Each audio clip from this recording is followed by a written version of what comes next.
जाग्रयाम पुरोहितः। हम राष्ट्र आराधक भारतवर्ष को जागृत और जीवंत बनाएं। युग युगीन भारत के कालजयी महानायकों की तेजस्विता की गौरव गाथा।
मुक्तेश्वर।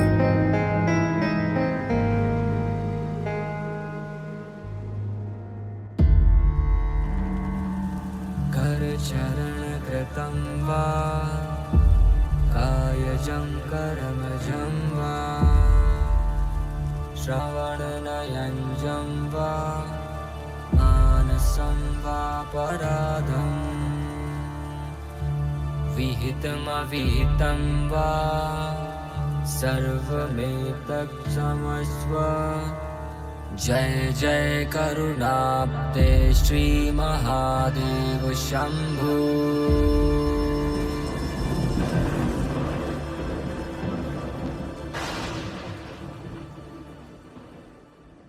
हर हर महादेव।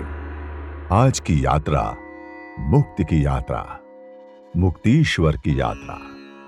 वही मुक्तीश्वर जिन्हें बहुसंख्य जन मुक्तेश्वर कहकर पुकारते हैं। विगत अंक में महालय की चर्चा थी और यह कथा है मुक्ति की। दोनों कथाओं के क्रम का अद्भुत संयोग है। महालय के भय से सीधे मुक्ति की चिर शांति की प्राप्ति। मुक्तीश्वर के दर्शन का फल है मुक्ति। पंचविंशतिकन्देव विद्धि मुक्तीश्वरं प्रिये यस्य दर्शनमात्रेण मुक्तिर्भवति पार्वती। मनुष्य जीवन जन्म से आरंभ होकर मृत्यु पर समाप्त हो जाता है, लेकिन यह भारतीय चिंतन तो जीवन चक्र की चर्चा करता ही है। मृत्यु के बाद पुनः कोई नया जन्म। ऐसे ही जन्म मरण के चक्र में फंसा हुआ जीव इससे मुक्ति चाहता है।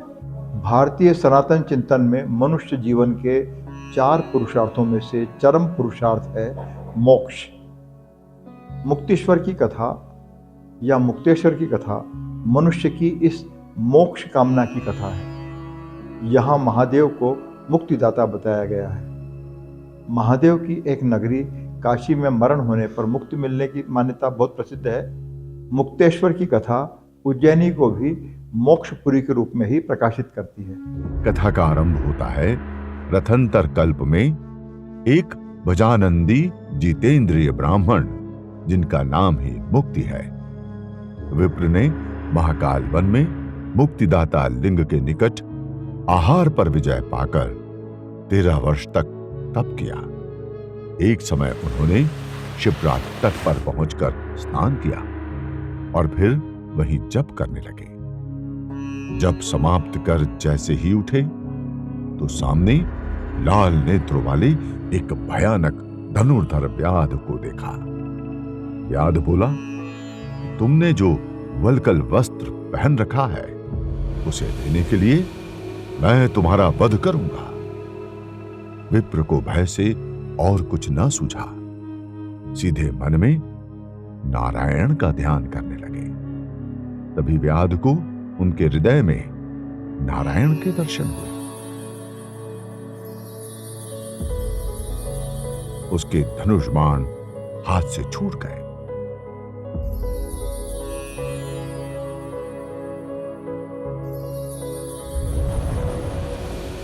वह हाथ जोड़कर कहने लगा कि मैंने आपके वध की इच्छा करी, लेकिन मैंने आपको महान प्रभावशाली जाना है। मैंने 1000 ब्राह्मण और 10,000 स्त्रियों का वध किया, लेकिन आज तक मेरा चित्त व्यथित नहीं हुआ। लेकिन आज आपको देखकर आपके सानिध्य में तप करने की इच्छा हो रही है।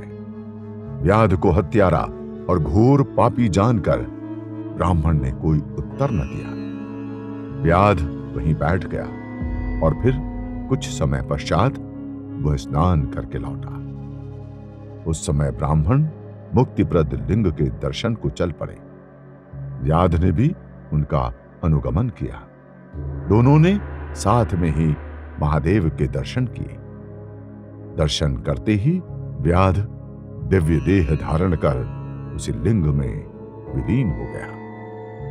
ब्राह्मण आश्चर्य से भर गए। यह घोर पापी होकर भी मुक्त हो गया, जबकि मैं इतने तप के बाद भी मुक्त नहीं हो सका। मुक्तेश्वर की कथा में एक प्रसंग कि वो जो एक व्याध था जिसको मुक्ति नाम के ब्राह्मण को मारना चाह रहा है, तो जैसे ही मारने जाता है तो उसे उनके हृदयगत जो नारायण है वो दिखाई दे जाते हैं और इसके बाद वो ठिठक जाता है और फिर इनकी शरण में आता है और कहता है कि मैं अब अपराध नहीं करूंगा, मैं तब करना चाहता हूं और आप मुझे शिक्षा दीजिए।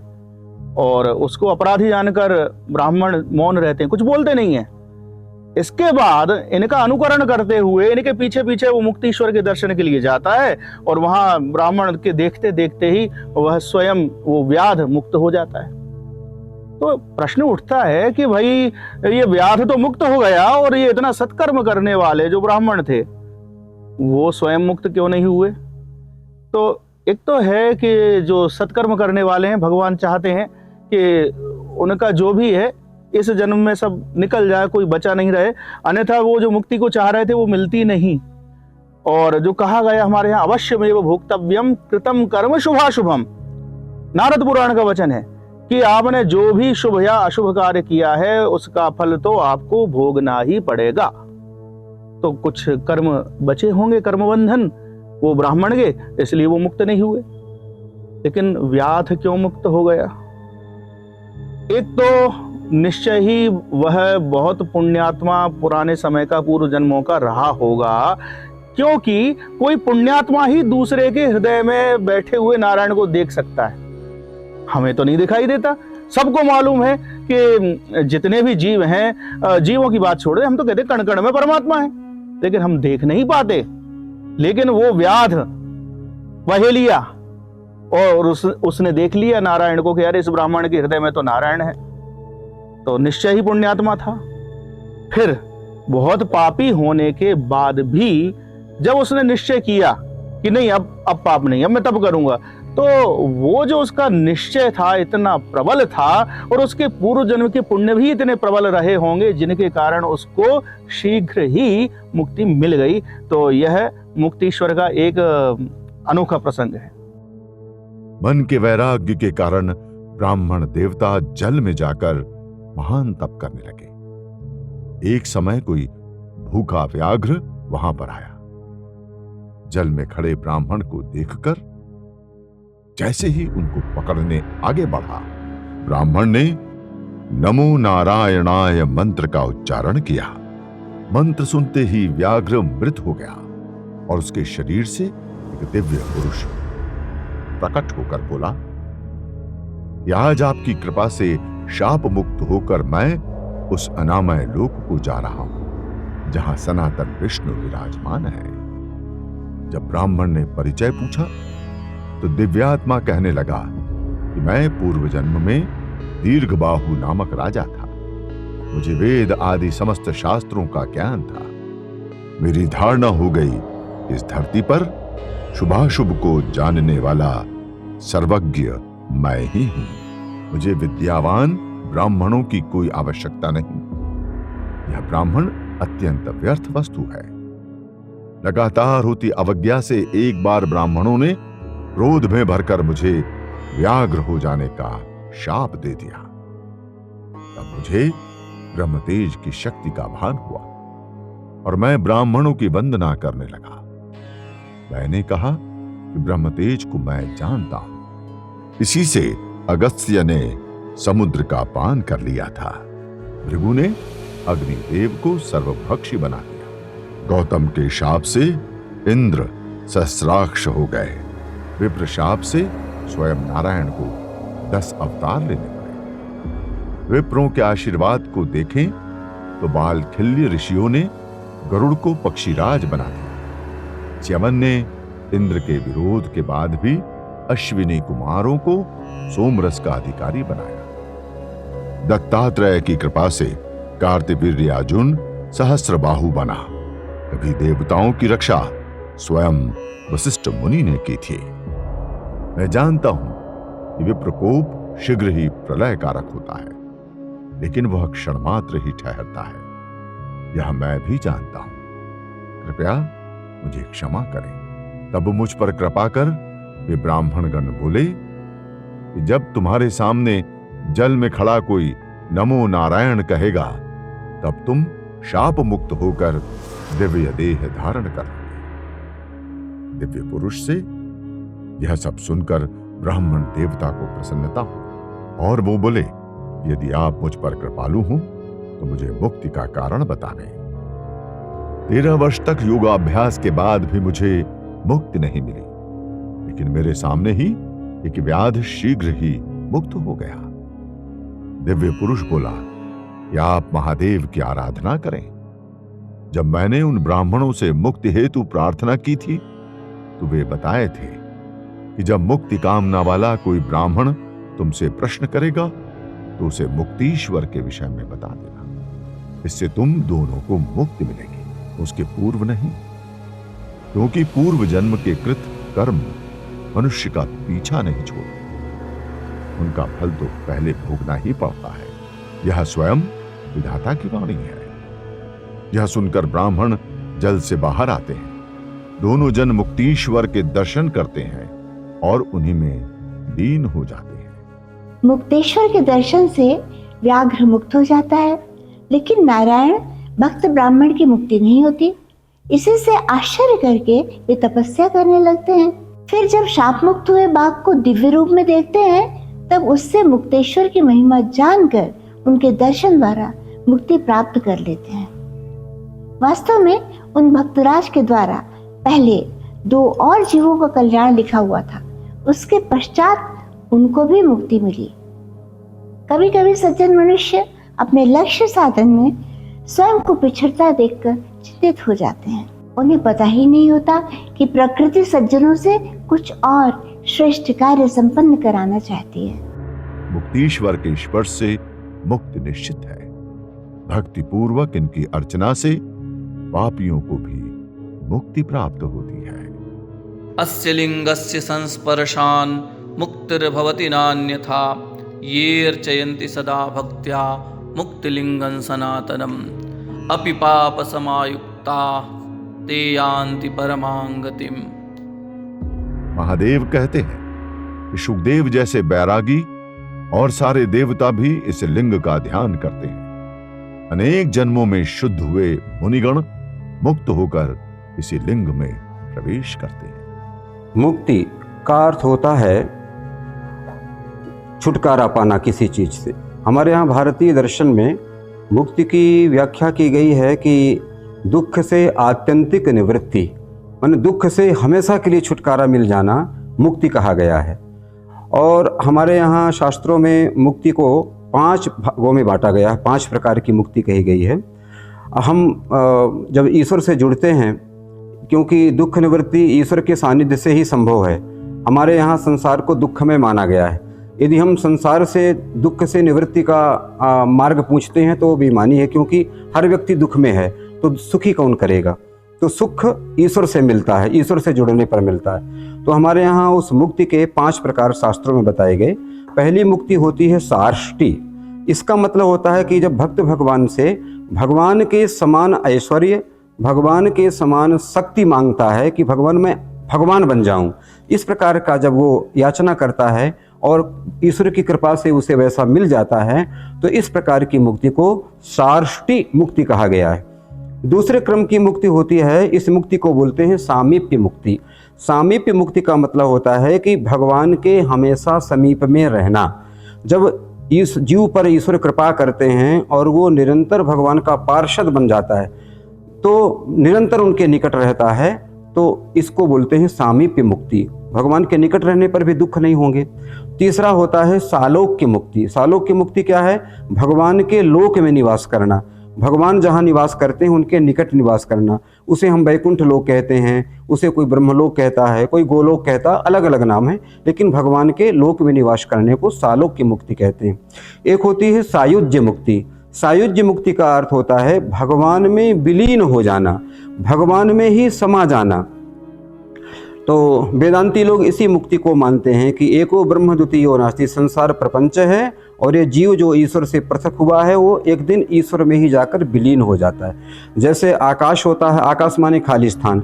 हमने एक घड़ा बना करके रखा सामने, तो घड़े के अंदर भी खाली स्थान है, लेकिन हम जैसे ही घड़े को फोड़ते हैं उसके अंदर का खाली स्थान और बाहर का खाली स्थान पूरा मिल गया, क्योंकि घड़ा नष्ट हो गया। तो कहते हैं मुक्ति यही है कि घटाकाश का महाकाश में विलय हो जाना। और एक अगली मुक्ति है जिसको कहते हैं सारूप्य मुक्ति।